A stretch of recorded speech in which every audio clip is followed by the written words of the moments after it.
इस वक्त हमारे साथ प्रियंक कानूनगो है, जो अध्यक्ष है एनसीपीसीआर के।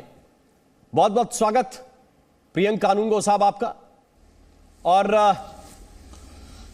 जो पहला मुद्दा है, जो जरूरी मुद्दा है, जो लोगों को शायद समझ में आना चाहिए, जो अदालत के अंदर भी आज बात कही गई है कि हाईकोर्ट का, सम्मानीय हाईकोर्ट का एक आदेश कहीं नजीर ना बन जाए, और शायद यही कोशिश आप लोगों की भी थी जब आप सुप्रीम कोर्ट में यह विषय लेकर गए।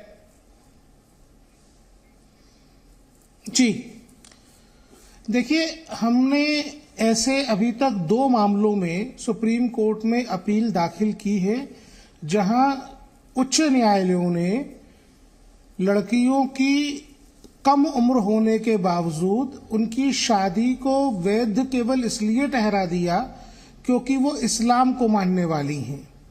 धर्म के आधार पर बच्चों के अधिकारों के साथ भेदभाव नहीं किया जा सकता है। पॉक्सो एक सेक्युलर एक्ट है। पॉक्सो एक्ट की धारा 44 में उस एक्ट की निगरानी का अधिदेश राष्ट्रीय बाल अधिकार संरक्षण आयोग को प्राप्त है। मैं यहाँ पे जोर देकर कहना चाहूंगा कि ऐसे तमाम फैसले जो बच्चों की शादी की उम्र को लेकर भ्रांतियां फैलाते हैं, आयोग उनको सक्षम न्यायालयों में चैलेंज करेगा, और आयोग का काम तब तक नहीं रुकेगा जब तक हम ये इंश्योर नहीं कर देते कि एक एक बेटी सुरक्षित है। लेकिन कानूनगो साहब, जरा आज ये बताइए कि जब आप सुप्रीम कोर्ट में ये विषय प्रेजेंट कर रहे थे, माननीय अदालत ने क्या कहा इस विषय को लेकर? किन किन बिंदुओं पर लोगों को यह जानना चाहिए कि सुप्रीम कोर्ट ने यह स्पष्ट किया कि क्या 15 साल में विवाह को प्रासंगिक कहा जा सकता है? क्या इसको सामान्य चलन में लाया जा सकता है? क्या टिप्पणी थी माननीय अदालत की? देखिए, हम यहां पर अगर केवल इस्लामिक लॉज के हिसाब से होने वाली शादी की बात करें तो वो एक कॉन्ट्रैक्ट है, और कॉन्ट्रैक्ट पूरा तब होता है जब लड़के और लड़की के बीच में शारीरिक संबंध स्थापित हो जाता है। जहां शारीरिक संबंध स्थापित होने की बात होती है तो 18 वर्ष से कम उम्र के प्रत्येक बच्चे को शारीरिक शोषण के प्रति एक प्रोटेक्शन मिला हुआ है भारत में पॉक्सो एक्ट से।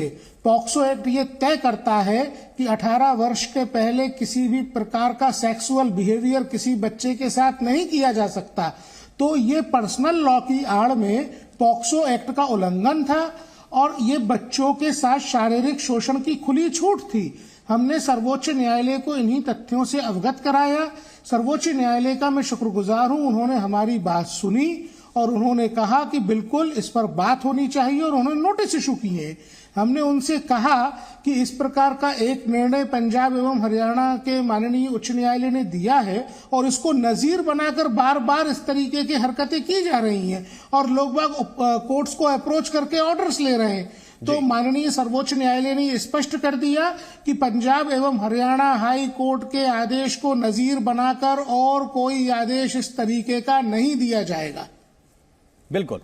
दूसरी बात, इसके साथ साथ एक जो महत्वपूर्ण चीज है, इस पर अब आगे आप फैसले की उम्मीद कर रहे हैं? क्या आपने ये भी मांग की कि हाईकोर्ट का जो पुराना फैसला है उसको बदला जाए या रोका जाए? देखिए, हमने अपील तो उसी फैसले के विरुद्ध की है। हमने उसी फैसले के विरुद्ध अपील की है, और हमने पॉक्सो के इम्प्लीमेंटेशन को लेके जो क्वेश्चन ऑफ लॉ खड़ा हुआ है उस पर ही माननीय सर्वोच्च न्यायालय का ध्यान आकर्षित किया है। मैं ऐसी कोई भी चीज नहीं है जो बच्चों के हित में हो और हमको छुपा कर करनी पड़ी हो। मैं आपके चैनल के माध्यम से सारे देश के सामने ये बात कहता हूं कि इस प्रकार के जितने भी फैसले पूर्व में हुए हैं, हम उन सभी फैसलों को माननीय सर्वोच्च न्यायालय में चैलेंज करने जा रहे हैं। जी, तो ये बहुत ही महत्वपूर्ण बात है, और ये कहीं ना कहीं कानूनगो साहब, कहीं ऐसा तो नहीं लगता कि बच्चों में भी भेदभाव इस नाते देखना पड़ेगा कि कौन बच्चा किस धर्म का है? एक 15 साल का बच्चा है, उसके मामले में आप लोग दखल नहीं दे सकते क्योंकि वो दूसरे धर्म का है। देखिए, आयोग तो इस प्रकार की किसी भी वर्जनाओं को मानने वाला है नहीं। ये लाख कोई भी कोशिश करे कि हम किसी बच्चे की मुसलमान धर्म में पैदा होने के कारण उसके अधिकारों का संरक्षण नहीं करेंगे, तो हम तो इस बात को नहीं मानेंगे। हमारा सीपीसीआर एक्ट है जिसके तहत आयोग का गठन हुआ है, वो एक सेकुलर एक्ट है। हम किशोर न्याय अधिनियम की मॉनिटरिंग का काम करते हैं, सेकुलर एक्ट है। हम पॉक्सो एक्ट की मॉनिटरिंग का काम करते हैं, सेकुलर एक्ट है। जब ये सारे कानून सेक्युलर हैं और बच्चों के अधिकार सेक्युलर हैं, चाइल्ड मैरिज एक्ट सेक्युलर है। महात्मा गांधी ने साफ साफ कहा है कि अगर बाल्य अवस्था में किसी बच्ची की शादी होती है तो उसके लिए स्वराज्य नहीं है। स्वतंत्रता प्राप्ति के 75 वर्षों बाद भी अगर देश में किसी बच्ची के साथ ऐसा होता है तो आयोग कम से कम चुप नहीं बैठेगा। इसका जरूरी कानूनी इलाज हम लोग ढूंढेंगे और करेंगे।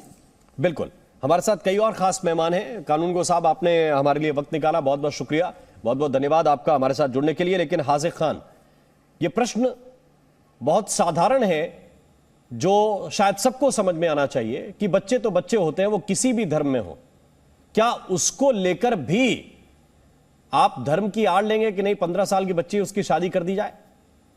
देखिए शर्मा जी, बात यह है कि अभी कानूनगो साहब जो बता रहे थे कि हमने 2 मुकदमों की जो हाई कोर्ट ने फैसला, हरियाणा और पंजाब के हाई कोर्ट ने फैसला किया, उसमें सुप्रीम कोर्ट में गई, ये इनका अधिकार है। लेकिन मैं ये पूछना चाहता हूँ कि इसमें राजस्थान में, मध्य प्रदेश में, उड़ीसा में, छत्तीसगढ़ में जो दलित हैं, जो आदिवासी हैं, वहाँ तो 13, 14, 12, 13 साल की उम्र में शादी हो जाती है। इन्होंने कितने लोगों को उसमें चिन्हित किया?